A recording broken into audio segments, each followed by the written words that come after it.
आराम की आदत है। मैंने कभी भी घर का कोई काम नहीं किया क्योंकि नौकर चाकर मेरे आसपास ही घूमते रहते हैं। हमारे यहाँ बहुत सारी गाड़ियाँ हैं। मुझे जब भी कहीं जाना होता है तो मेरे एक हुक्म पर 10 गाड़ियाँ और ड्राइवर इकट्ठे हो जाते हैं। मैं अपनी जिंदगी बहुत अच्छे से जी रही थी, लेकिन उस एक भयानक दिन ने मेरी जिंदगी ही बदल दी। हमारे यहाँ कुछ ही दिनों पहले एक नया ड्राइवर आया था। वो ड्राइवर जवान और खूबसूरत तो था, लेकिन वो मुझे पसंद नहीं था क्योंकि वो बहुत ज्यादा सवाल पूछता था कि कहाँ जा रही हो, क्यों जाना है। इतने सवाल तो मेरे पापा भी मुझसे नहीं पूछते थे। एक दिन जब उस ड्राइवर ने हद कर दी तो मैंने उसे एक तमाचा मार दिया और उसे नौकरी से निकाल दिया। मैंने पापा को यह बताना ज़रूरी भी नहीं समझा क्योंकि हमारे यहाँ ड्राइवरों की वैसे भी कोई कमी नहीं थी, लेकिन मुझे नहीं पता था कि अब मेरे साथ यह होने वाला है। एक दिन सुबह जब मैं उठी तो मेरे कमरे में वही ड्राइवर था। मैं ये देख के हैरान रह गई कि इतनी सिक्योरिटी के बावजूद वह ड्राइवर मेरे कमरे तक कैसे आ गया। शायद मैंने उसे मारा था और वह इसी बात का बदला लेने आया होगा। मैंने कहा, तुम यहाँ क्या कर रहे हो?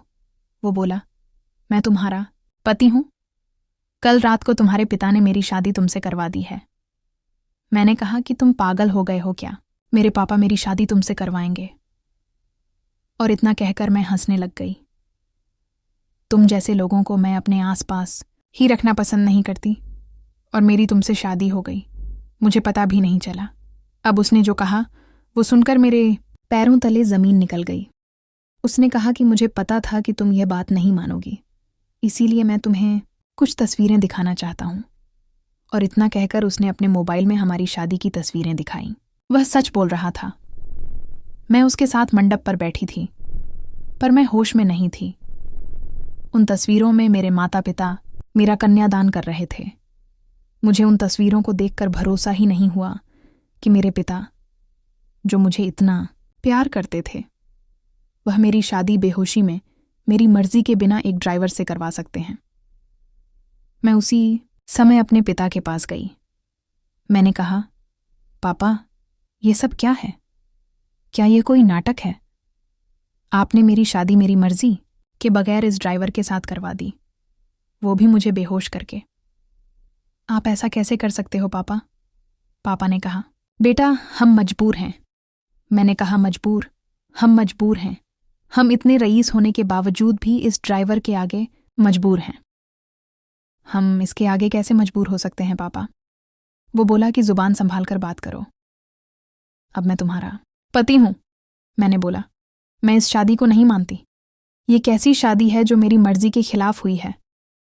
वो बोला, मर्जी तुम्हारे बाप की थी, जो इस तस्वीर में साफ दिखाई दे रही है। अब तुम मेरे साथ मेरे घर चलो। मैंने कहा, खबरदार, जो मुझे हाथ भी लगाया, मैं कहीं नहीं जाऊंगी। यही मेरा घर है। वो बोला, अब तुम मेरी पत्नी हो और अब तुम मेरे साथ ही रहोगी। और अगर तुम नहीं मानोगी तो मैं शादी की तस्वीरें सोशल मीडिया पर वायरल कर दूंगा।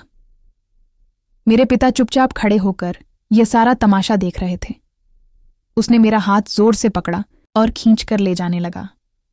मेरे घर पर इतनी सारी सिक्योरिटी थी, लेकिन उसे कोई नहीं रोक रहा था। मेरे पिता चुपचाप यह सब होने दे रहे थे जैसे उन्हें कोई फर्क ही नहीं पड़ रहा था। वो मेरा हाथ खींचकर मुझे ले जा रहा था और मैं रोई जा रही थी। मुझे नहीं पता था कि पापा की ऐसी क्या मजबूरी थी, पर इन सब के बीच मेरी जिंदगी के साथ बहुत भद्दा मजाक हो रहा था। वो मुझे अपने घर ले गया। वह एक बहुत ही छोटा और गंदा सा घर था। वह घर नहीं, पिंजरा था जहां बस एक कमरा और एक बाथरूम था। हमारे कमरे के आसपास भी बहुत सारे कमरे थे, उनमें भी लोग रहते थे। शायद वो किसी बस्ती में रहता था। उसने मुझसे कहा कि अब यही तुम्हारा घर है, तुम्हें अब यहीं पर रहना है और खाना है। मैंने कभी सपने में भी नहीं सोचा था कि मैं ऐसी जगह आ जाऊंगी। उसने कमरे में खाने का सामान रखा और कहा, मुझे भूख लगी है, जल्दी से खाना बनाओ। मैंने कहा, मुझे खाना बनाना नहीं आता।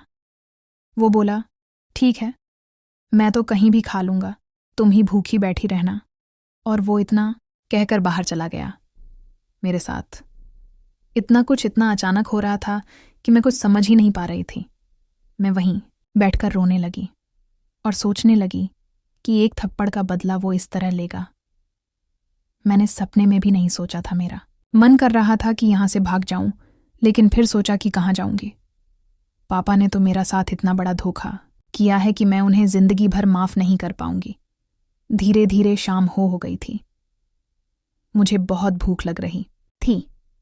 ऐसी भूख मैंने अपनी पूरी जिंदगी में कभी महसूस नहीं की थी। मैं अपने कमरे की चौखट पर बैठकर रो रही थी। तभी पास के एक कमरे से एक औरत ने मुझे रोते हुए देखा और पूछा, क्या हो गया है बेटा, तुम रो क्यों रही थी? मैंने कहा, मुझे बहुत भूख लगी है और मुझे खाना बनाना भी नहीं आता। वह बोली, अरे बस इतनी सी बात। और इतना कहकर वो अपने कमरे में चली गई। उन्होंने अपने कमरे से एक रोटी और थोड़ी सी दाल मुझे दी। मैं वहीं बैठकर उनकी दी हुई दाल रोटी खाने लग गई।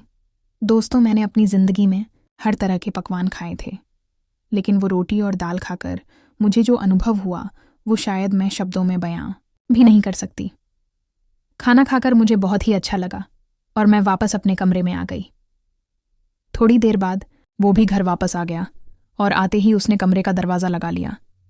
मुझे डर था कि कहीं वो मेरे साथ ज़बरदस्ती ना करे, लेकिन वह चुपचाप एक कोने में सो गया। मुझे अब बहुत गुस्सा आ रहा था। मैंने सोचा कि अब मैं ये सब बर्दाश्त नहीं करूंगी। मैं अब और इस गरीब खाने में नहीं रहूंगी। मैं उस रात सोई नहीं और सुबह उसके उठने के पहले मैं कमरे से भाग निकली। फिर मैं अपनी एक दोस्त के यहाँ गई, लेकिन जब मैं उसके घर पहुंची तो उसने मुझे अपने घर के अंदर नहीं आने दिया।